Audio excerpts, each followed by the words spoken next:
بسم اللہ الرحمن الرحیم۔ بسم اللہ الرحمن الرحیم۔ مختصر مسائل و احکام رمضان و روزہ، فضائل و برکات۔ نمبر 1، رمضان المبارک میں قرآن کریم نازل کیا گیا، لہٰذا یہ ماہ قرآن ہونے کا شرف رکھتا ہے۔ اس کا روزہ مسلمانوں پر فرض کیا گیا ہے۔ نبی کریم صلی اللہ علیہ وسلم نے روزے کو اسلام کے 5 ارکان میں سے شمار فرمایا ہے۔ نمبر 2، روزہ ایک ایسی انفرادی حیثیت والی عبادت ہے جس کے بارے میں اللہ تعالیٰ نے فرمایا ہے، روزہ میرے لیے ہے اور اس کا اجر بھی میں ہی دوں گا۔ اور نبی صلی اللہ علیہ وسلم نے فرمایا ہے، ایمان و اخلاص کے ساتھ روزے رکھنے والوں کے پہلے تمام گناہ بخشے جاتے ہیں۔ نمبر 3، رمضان المبارک کی صرف ایک رات لیلۃ القدر کی عبادت کا ثواب 1000 ماہ 83 سال 4 ماہ سے زیادہ ہے۔ روزہ کے فضائل و برکات اور فوائد و ثمرات کے روحانی پہلو کے علاوہ اس کے طبی و نفسیاتی اور مادی فوائد بھی بکثرت ہے۔ نمبر 4، لغوی و اصطلاحی معنی۔ الصوم، روزہ کا لغوی معنی کسی کام سے رک جانا ہے، جبکہ اصطلاحی اعتبار سے صبح صادق سے لے کر غروب آفتاب تک پیٹ اور نفس کی خواہشات سے رکے رہنے کا نام روزہ ہے۔ نمبر 5، سلامی یا استقبال کا روزہ۔ رمضان سے ایک دن پہلے استقبال و سلامی کا روزہ رکھنا یا رمضان کے آغاز و شعبان کی انتہا میں شک کی وجہ سے روزہ رکھنا سخت منع ہے۔ شک کے دن کے روزے کو نبی صلی اللہ علیہ وسلم کی نافرمانی قرار دیا گیا ہے۔ نمبر 6، رمضان کے دنوں کی تعداد۔ اس بات پر پوری امت اسلامیہ کا اجماع و اتفاق ہے کہ کوئی عربی یا قمری مہینہ رمضان یا غیر رمضان 29 دنوں سے کم اور 30 دنوں سے زیادہ نہیں ہوتا۔ یہ بات نبی اکرم صلی اللہ علیہ وسلم سے بھی ثابت ہے۔ نمبر 7، ترک روزہ کا گناہ۔ رمضان مبارک کے روزے بلا عذر شرعی ترک کرنا گناہ کبیرہ ہے۔ نمبر 8، ہلال عید و رمضان کی شہادت۔ ایک عاقل و بالغ نیک خصال و صدق مقال اور قوی نظر مسلمان شہادت دے کہ اس نے چاند دیکھا ہے تو اگلے دن روزہ رکھا جائے گا۔ البتہ عید کے چاند کے لیے 2 آدمیوں کی گواہی چاہیے۔ نمبر 9، اگر کوئی ایسی شہادت ہو جو شرعاً معتبر نہ ہو تو ایسے موقع پر شہادت دینے والا خواہ واقعہ میں سچا ہی کیوں نہ ہو، اسے اکیلے ہی رویت پر عمل کر کے روزہ نہیں رکھنا چاہیے اور نہ ہی اکیلے عید کرنا چاہیے، بلکہ تمام مقامی مسلمانوں کے ساتھ رہنا چاہیے۔ اگر رویت کی غلطی کی وجہ سے رمضان کا پہلا روزہ چھوٹ گیا ہو اور 28 روزوں کے بعد شوال کا چاند نظر آ جائے تو اگلے دن عید کر لے، لیکن عید کے بعد ایک روزہ قضا کر لے۔ سعودی عرب خلیجی ممالک میں ایسا ہو چکا ہے۔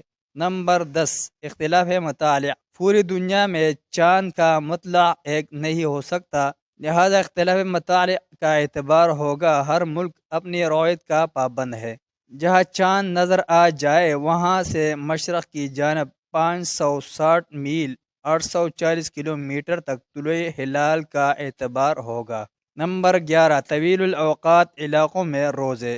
قطبین اور ان کے قریبی طویل الاوقات علاقوں میں نمازوں کے اوقات اور روزے کے لیے دن رات یا سحری و افطاری کے لیے وہاں معتدل شب و روز والے علاقوں کی طرح ہی 24 گھنٹے میں 5 نمازیں اور 12 ماہ مقرر کر کے 1 ماہ کے روزے رکھے جائیں گے۔ نمبر 12، دعائے رویت ہلال۔ رمضان، عید یا کسی بھی ماہ کا چاند پہلی مرتبہ دیکھیں تو رویت ہلال کی یہ دعا کریں، اللہ اکبر، اللہم اہلہ علینا بالامن والایمان والسلامت والاسلام والتوفیق لما تحب وترضى ربنا وربک اللہ۔ یا یہ کہیں، اللہم اہلہ علینا بالامن والایمان والسلامت والاسلام ربی وربک اللہ۔ نمبر 13، بوقت دعا چاند کی طرف منہ کیے کھڑے نہ رہیں بلکہ دیکھیں اور اپنی راہ لیں اور دعا کرتے جائیں۔ نمبر 14، نماز تراویح۔ قیام اللیل، قیام رمضان، صلاۃ اللیل، تہجد اور تراویح ایک ہی نماز کے مختلف نام ہے جن کی مسنون تعداد وتر سمیت 11 رکعتیں ہیں۔ نمبر 15، نماز تراویح کی بڑی فضیلت ہے۔ یہ نماز تمام گناہوں کے کفارے کا سبب ہے، البتہ یہ سنت ہے، فرض نہیں۔ اس کی جماعت بھی سنت ہے، نبی صلی اللہ علیہ وسلم نے 3 دن جماعت کروائی تھی۔ نمبر 16، 20 تراویح والی مرفوع روایت صرف ایک ہے اور وہ ضعیف ہے۔ یہی معاملہ اس موضوع سے متعلقہ آثار کا ہے۔ نمبر 17، ائمہ و فقہاء و علماء احناف کی ایک معتدبہ تعداد نے 11 رکعت تراویح مع وتر کے ہی سنت رسول صلی اللہ علیہ وسلم ہونے کا اعتراف کیا ہے۔ نمبر 18، نماز تراویح کے بعد دوبارہ باجماعت تہجد یا نوافل ادا کرنا ثابت نہیں، البتہ انفرادی طور پر باعث اجر و ثواب ہے۔ نمبر 19، بچوں کے روزے۔ بچوں کو روزے رکھوانا چاہیے تاکہ وہ عادی ہو جائیں، صحابہ کرام رضی اللہ عنہم کا یہی عمل تھا۔ نمبر 20، سحری کے مسائل۔ روزہ کی صرف دل سے کی گئی نیت کافی ہے۔